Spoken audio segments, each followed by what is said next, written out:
5টা। আচ্ছা এরপরের থেকে বলেন।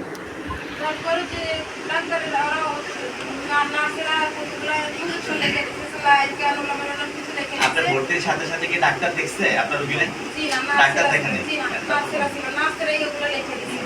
লিখে দেওয়ার পর আমার আব্বু আনছে এগুলো, আনছে মতন ওরা শোয়া কেন লাগাচ্ছে, কেন লাগাইতে, সেলাইনের ভিতরে ইঞ্জেকশন যাবতীয় যা আছে এরপরে এগুলো দিচ্ছে। এগুলো দিচ্ছে সেলাইন দেওয়ার পর 1 ঘন্টা পর মানে ব্যাগটা বাইরে গেছে, ব্যাগটা বাইরে উত্তেজিত করে তারপর ওরা ডাকছে আনছি মতন ওরা দেখছে, দেখে বলতেছে না বাচ্চা এখন একটু দূরে আছে, আস্তে আস্তে আসবে, ব্যথা চলুক, সমস্যা নেই। তারপর এরকম করে ওরা দেখে দেখে গেছে। 2টা নার্স ছিল, ওরা ইঞ্জেকশন দিয়েই গেছে। 2টা নার্স 8টার সময় চলে গেছে, তারপরে 8টার সময় দাঁড়াইছে, আর 9টার সময় 2টা নার্স এসে 2টাই আইসে মতন আমরা ডাইকে নেই, ডাকলে ওরা ব্যথা চিৎকা দেয়, তারপর যায় দেখে দেখে আবার সমস্যা নেই। আর আমার মনে খালি চিৎকার দিয়ে একবার দিয়ে বন্ধ করেছে, সহ্য করতে পারে না, সেলাইনটা বন্ধ করেছে, নিজেই বন্ধ করে ফেলেছে। বন্ধ করার পর ওরা আবার 5 মিনিট পর আসে আবার সেলাইনটা ফেলেছে। তো আমার সেলাইন দিয়ে না, আমি মানে মহিলা সেলাইন দিলে আমার অবস্থা বেশি খারাপ, আমি চোখ মুখ আদরা আমি এতগুলো ভূমি করে দিচ্ছে বসে বসে। তারপর কইতেছে এরকম দাঁড়ায় দাঁড়ায় ভূমি করেন, দাঁড়ায় ভূমি করে এরকম ইয়া করে আলন কি আর আপনারা আয়েরা বলতেছে, নার্সেরা বলতেছে এরকম করেন কি এগুলো মোছেন। আমাদের হাতে ওরা মোছাইছে, আমাদের হাতে মোছাইছে। তারপর আবার ওরা কইলে গেছে চোখ মুখ আন্দা দিয়া যায়, ওরা এসে বসছে, আমি এসে বলছি চোখ মুখ আন্দা দিয়া যাওয়ার টিকা থাকতে পারে না, কোনো সমস্যা নেই। হাত পা লাড়াচড়া করতে গিয়ে ওরা ঠাড়া মারেছেন, হাত পা লাড়াচড়া করো বা এরকম করলে সমস্যা হইব। আবার নাক মুখ ওরা চলে গেছে, আবার নাক মুখ দিয়া কালো হইয়া, চোখ মুখ বাইরে হইয়া, মুখ জামি দিয়া হইয়া, মুখে লেপটে মুখে বাইরে চোখ দিয়ে অনেক করে ডাক দিচ্ছে, কালো কিস্তিতে হাত পা করে কালো হয়ে গেছে, মুখটা এসে পড়ছে।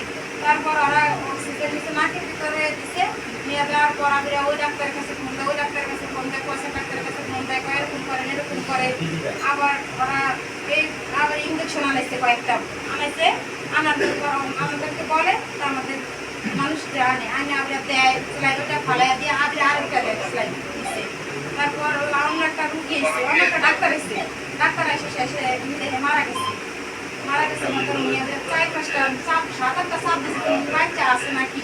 আমরা তার কান্নাকাটি আমার সমস্যা নেই, রুগী সুস্থ হয়ে যাবো, আমাদেরকে বারবার ভিডিও করো, আমরা রুগীর অবস্থা খারাপ দেখি আমরা কিছু নাই,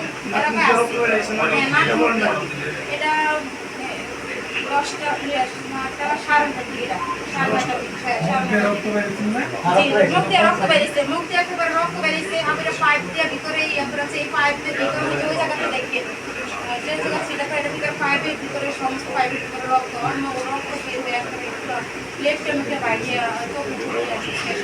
কালো হয়ে গেছে। তারপর ওরা বলতেছে সমস্যাই ওরা ডাইকে ডেকে যেই কবার আসছে ডাইকে ডেকে নেওয়া এত চিৎকার দেয়, ওরা বাচ্চা ডেলিভারি হয়নি।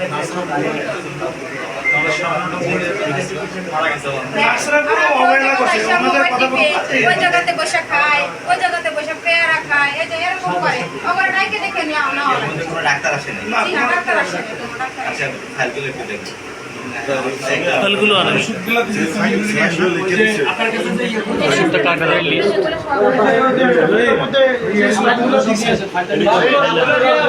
স্যালাইন ঝুলানো আছে এখানে? জি স্যালাইন ঝুলানো আছে আমার সাথে দিবি অন্য পর্যন্ত এই সারা আশেপাশে এই বছরে দিকে আসলে 3-4 মিনিট দেখতেছি এই ভাই আপনারা এই